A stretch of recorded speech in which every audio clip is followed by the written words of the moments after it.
Let the hunt begin!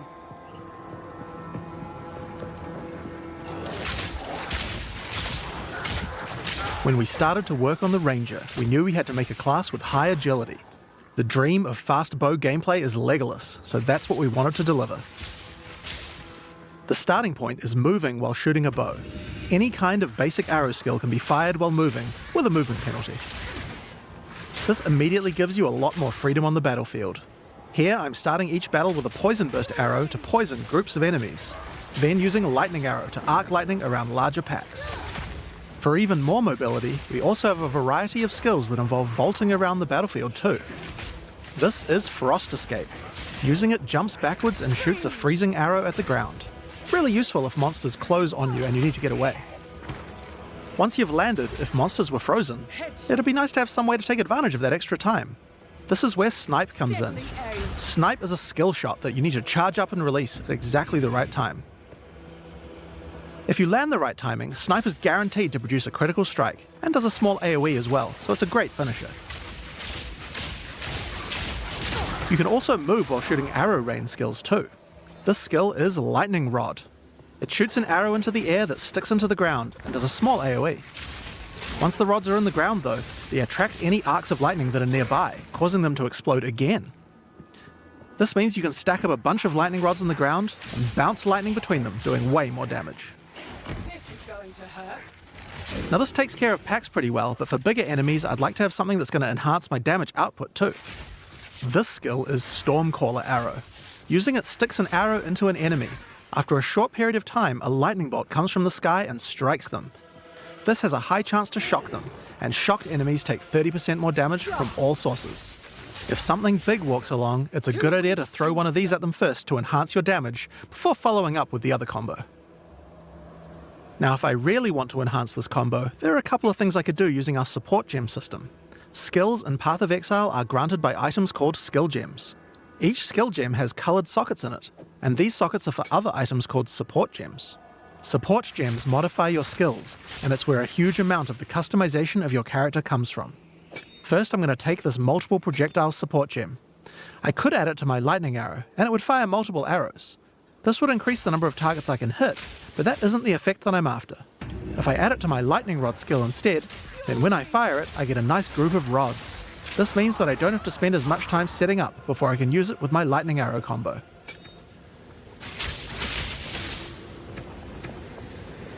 I might also add faster projectiles to make the lightning rods land faster too. Now next up I'm going to grab this chain support gem. Chaining causes many effects to repeat on new targets when you hit them.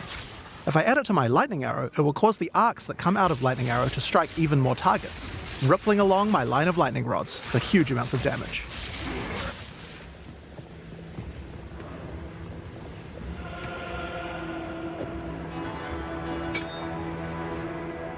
Now I think we can use support gems to improve Stormcaller Arrow as well.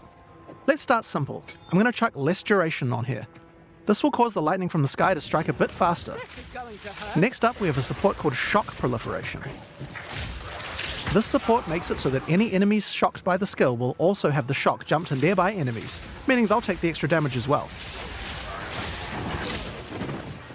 It's just a chance to proc, so it's not going to proc on every single pack, but when it does, a pack will go down ultra quick. Another useful empowering skill is Barrage. Barrage is one of the rare cooldown skills in PoE 2. It enhances whatever your next attack is to fire 3 times. With what we have here, I think it might be a good idea to use it with Lightning Arrow. It'll generate 3 times as many lightning explosions. You could also use it at just the right moment with Snipe, or any number of other skills depending on what effect you need more of right now. It's very versatile and can be used in a range of situations. Now, even as mobile as the Ranger is, it's still very useful to slow monsters down, and a Ranger certainly has quite a few tools to do this. If you're prepared to get up close and personal, we have a skill called Electrocuting Rod. first jump over the enemy and shoot it into them. Once the rod's in place, any lightning damage they take will build up a special electrocute gauge.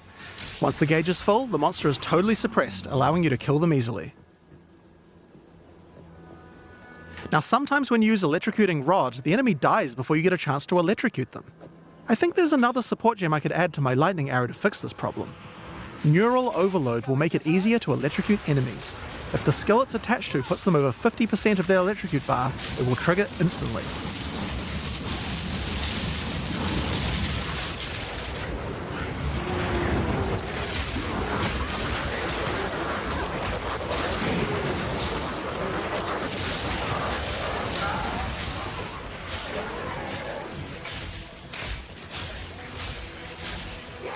Now this skill works really well for suppressing a single large enemy, but I'd like to improve my crowd control ability for groups as well.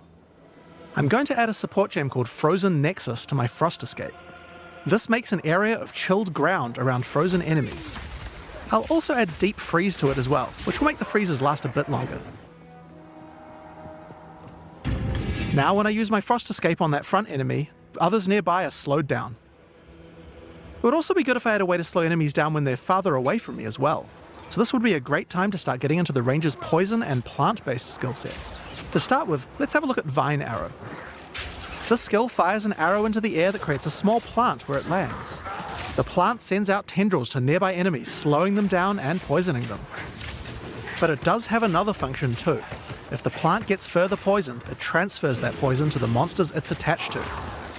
Normally you would only be able to get one stack of poison on a monster at a time, but you can put as much poison as you want on this plant. You could just use the plant to slow monsters down and not worry about the poison part. But if you want to go all in on poison, this is the way to do it. Now if you do want to focus on poisons more, another useful skill is Poison Bloom Arrow. This skill creates these plant pustules on the ground. If you wait a little while, they'll explode. Just like any other plant skill, these plants respond well to poison. Shoot the Poison Burst arrow at enemies nearby and watch your plants grow more and more powerful. Poisoning the pustules causes them to do much more damage and makes them explode much faster as well. I can also add the Pierce support to Poison Burst arrow. Doing this will mean I get multiple poison bursts as it goes through each monster.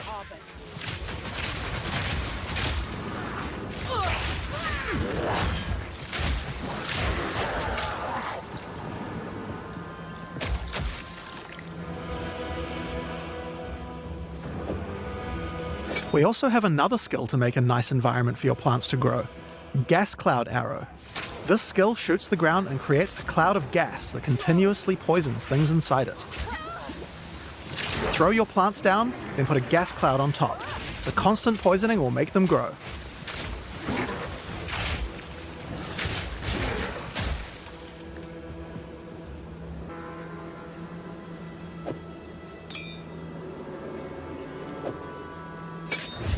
Another poison-related skill we have on the Ranger is called Plague Bearer.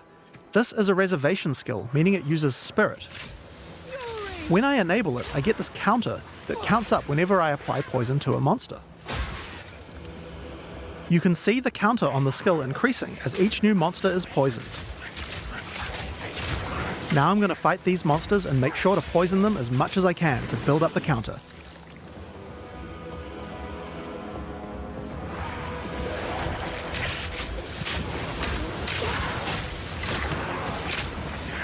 It does take quite a while to get the counter up to 100%, but it's worth it. Whenever I choose, I can unleash the poison in a big explosion around my character, dealing a large amount of damage.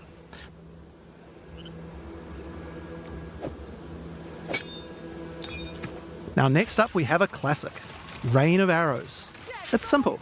Shoot a bunch of arrows in the sky and they rain down for a short time. It's decent AoE and damage at long range.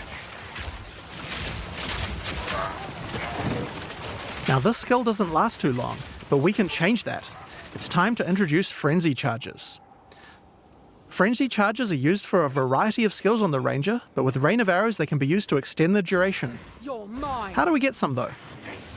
Here we have a skill called Sniper's Mark. Put it on an enemy and it will grant you a Frenzy Charge when you crit them. Now remember that Snipe skill from earlier? That skill guarantees a critical hit. So first we Sniper's Marked an enemy, then we sniped them. And after that, the next rain of arrows will last a really, really long time. We still have some weaknesses though. While Rain of Arrows hits enemies with a ton of arrows, each one doesn't do much damage individually. It would be nice if we had a way to break the armor on enemies so that Rain of Arrows dealt more damage. Thankfully, we have this Corrode Armor support gem, and we can put it on our Gas Cloud arrow.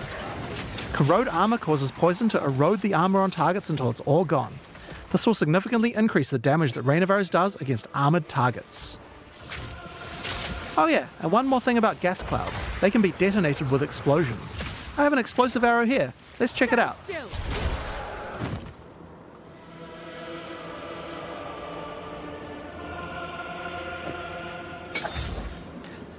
Now, because monsters and gas clouds are likely to have their armor broken, I think there's another useful combo we can do. This is an exploit weakness support. This support provides extra bonus damage to targets that have their armor broken. Perfect for what we have going on here.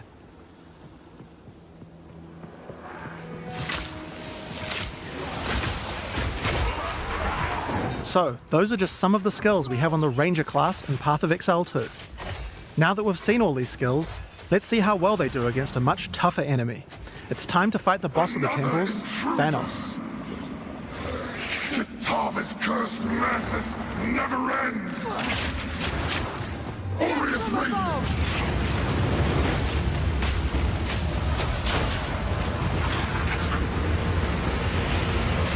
He's down. Chaotic power!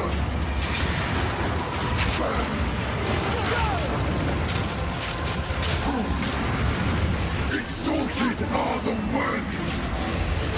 Stand still.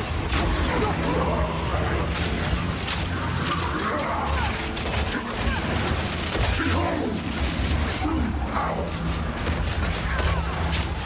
Aureus radiance!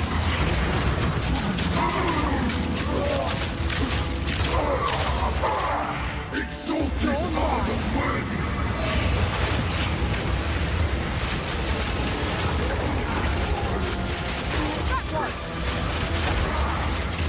Chaotic power!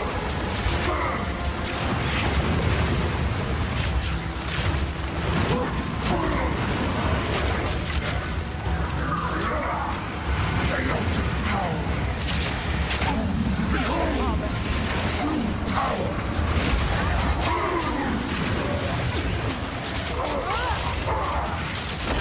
Exalted are the worthy! Deadly aim.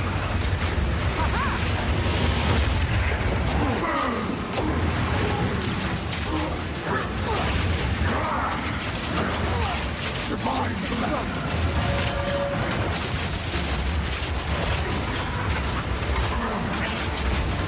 True power!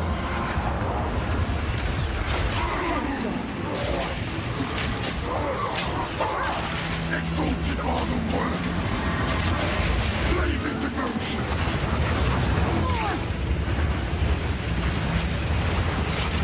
Exalted are the worthy! Aurea! I have found your next bearer! Kill swiftly and move on. This is how you survive. And that's the Ranger. But oh yeah, there was one more thing. The mount. Check this out. Yes, you can ride a rower. While riding the rower, you can shoot arrows with no movement penalty. It's pretty overpowered. You can also use your vaulting skills to jump right off the rower's back. Once the rower doesn't have a rider, it starts attacking monsters, so he's nice to have around, even if you're not riding him. That said, if you are riding, don't get hit. If you take a heavy stun while on a rower, you'll fall off, and it takes a while to get up, so be careful. So that's what we wanted to show you today. Now there is just one more rather unfortunate bit of news. Path of Exile 2's beta is going to be delayed. We previously said that we would get the beta out on June 7th, and while I think we would be able to get the game's content ready in time, we underestimated how long it would take to get gameplay polished to a standard that we're happy with. We're still going to be doing alpha testing in June, but we're going to be delaying the beta until later in the year.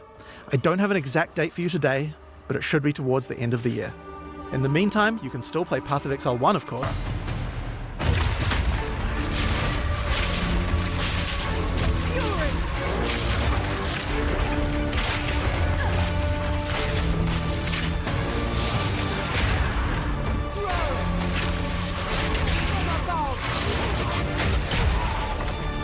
This exile has changed me. No more running. No more fear. You won't get away this time.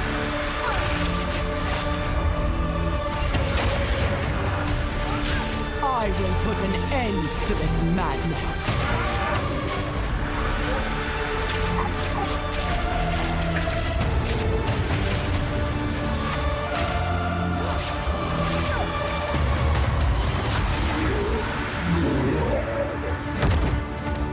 Let this be a warning, Gianor. I'm coming for you next.